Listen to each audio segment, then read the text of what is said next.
أعوذ بالله من الشيطان الرجيم بسم الله الرحمن الرحيم الحمد لله رب العالمين والصلاة والسلام على سيدنا محمد وعلى آله وصحبه أجمعين.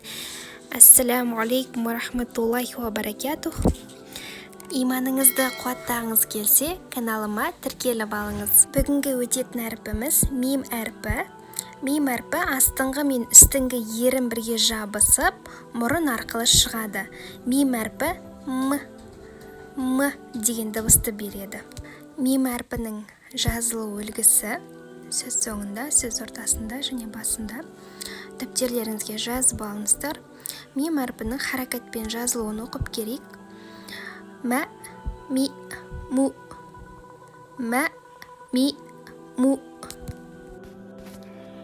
Келесі әріп нун әрпі. Нун әрпі тіл ұшының үстіңгі екі күрек тістің етіне тиюі арқылы шығады.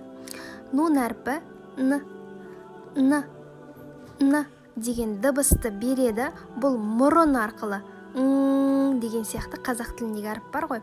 Вот сол сияқты. Нун әрпінің жазылу үлгісі дәптерлеріңізге жазып алыңыздар. Және де нун әрпінің харакатпен оқуын оқып көрейік.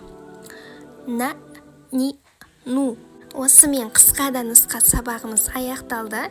Келесі сабақтарды жіберіп алмаңыз. Міндетті түрде каналыма тіркеліп алыңыз. Ассаламу алейкум ва рахматуллахи ва баракатух.